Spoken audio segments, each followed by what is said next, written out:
नमस्कार दर्शकों, स्वागत है आपका हमारे चैनल में। हमारी गरुड़ पुराण श्रृंखला को आगे बढ़ाते हुए आज की प्रस्तुति में हम आपको एक ऐसे विषय के बारे में बताएंगे जिससे अधिकतर लोग आज भी अनजान हैं। दोस्तों, आपसे अनुरोध है कि चैनल को सब्सक्राइब करें और कमेंट में जय श्री नारायण लिखकर परमात्मा को अपना आभार व्यक्त करें। हिंदू धर्म में अंतिम संस्कार से जुड़ी अनेकों मान्यताएं हैं। इसके बारे में अधिकतर लोग नहीं जानते और उन्हीं मान्यताओं में से एक है कि जब भी किसी की मृत्यु हो जाए तो परिवार की महिलाओं को अंतिम संस्कार के लिए शमशान घाट नहीं जाना चाहिए। पुराणों में भी महिलाओं को शमशान घाट जाना वर्जित बताया गया है और साथ ही यह भी बताया गया है कि किन कारणों से महिलाएं शमशान भूमि में प्रवेश नहीं कर सकती। हालांकि आज के समय में महिलाएं अंतिम संस्कार के दौरान शमशान घाट में जाने लगी हैं। ऐसे में हर हिंदू के लिए यह जानना आवश्यक हो जाता है कि पुराणों में इसे वर्जित क्यों माना गया है और इसके पीछे क्या क्या कारण है। यह सभी जानकारी आपको हमारी इस वीडियो में मिलेगी। कृपया वीडियो को अंत तक अवश्य देखें और चैनल को सब्सक्राइब अवश्य करें। विलंब ना करते हुए आरंभ करते हैं। गरुड़ पुराण में दी गई जानकारी के अनुसार महिलाओं को बड़े ही कोमल हृदय का माना जाता है और ऐसी मान्यता है कि मृत शरीर को मुखाग्नि देते समय अगर कोई रोता है तो उस व्यक्ति की आत्मा को शांति नहीं मिलती। ऐसे में महिलाओं द्वारा शव को जलते हुए देखना और रोए बिना रुक जाना असंभव सा लगता है। इसलिए महिलाओं को शमशान घाट ले जाना वर्जित है।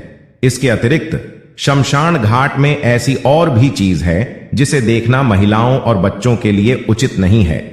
जैसे प्राचीन परंपरा के अनुसार शव को जलाने से पहले उसके कपाल यानी सर पर डंडे से मारा जाता है, परंतु महिलाओं या बच्चों का यह दृश्य देखना उन्हें मानसिक स्तर पर प्रभावित कर सकता है।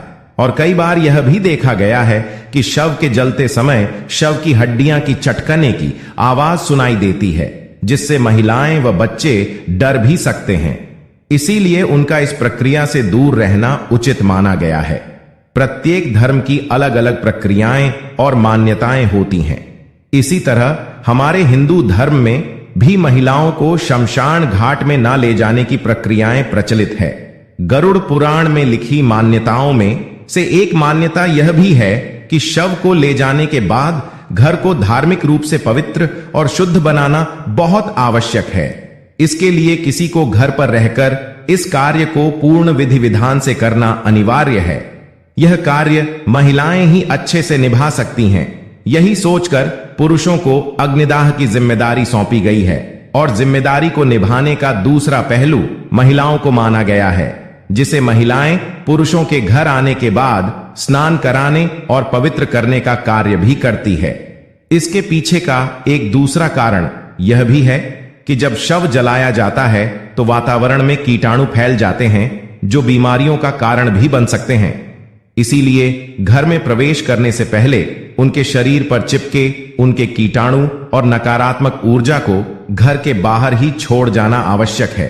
शुद्ध होने के बाद ही उन्हें घर में प्रवेश करने की अनुमति होती है। यदि ऐसा नहीं किया जाता तो इसे अशुभ और घर में नकारात्मक ऊर्जा का प्रवेश माना जाता है। इसी तरह हमारे धार्मिक ग्रंथों में कुछ अन्य कारण बताए गए हैं जिसे जानना आपके लिए आवश्यक है।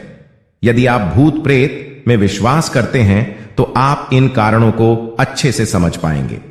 ऐसा कहा जाता है कि शमशान घाट में बुरी प्रेत आत्माओं का वास होता है जो पुरुषों की अपेक्षा महिलाओं की ओर अधिक आकर्षित होती है। भूत प्रेत अपना प्रभाव कुंवारी कन्याओं पर ज्यादा डालते हैं और उन्हें अपने वश में करके उनके शरीर में प्रवेश कर लेते हैं। भूत प्रेत के इन भयानक प्रभावों से महिलाओं को बचाने के लिए उन्हें शमशान घाट ले जाने से मना किया गया है। सनातन संस्कृति के अनुसार यह भी कहा जाता है कि जो भी परिवार का सदस्य शमशान में जाकर अंतिम संस्कार में शामिल होता है उसके लिए अपना सर मुंडवाना अनिवार्य हो जाता है, चाहे वह स्त्री हो या पुरुष। उसके लिए इस परंपरा का पालन करना जरूरी हो जाता है। इस परंपरा को ध्यान में रखते हुए महिलाओं को शमशान घाट नहीं जाने दिया जाता, क्योंकि किसी भी स्त्री के लिए पूर्ण रूप से अपने बालों को मुंडवाना संभव नहीं है। पुरुषों के लिए मुंडन करवाना कोई गंभीर विषय नहीं होता, परंतु स्त्रियों के लिए ऐसा करना अशुभ माना जाता है।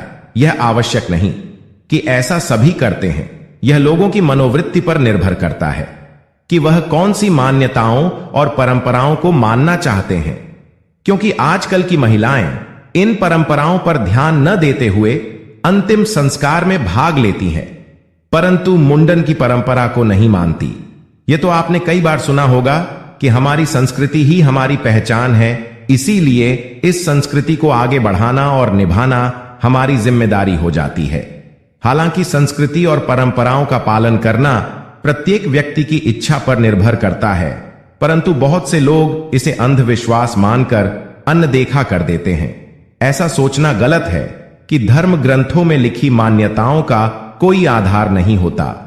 सनातन संस्कृति में प्रत्येक पुराणों व शास्त्रों का महत्व और संकेत होता है, जिसे केवल जानने की आवश्यकता है। अगर आप सनातन संस्कृति से जुड़े और भी ज्ञानवर्धक जानकारी चाहते हैं तो चैनल को सब्सक्राइब अवश्य करें। जय श्री नारायण।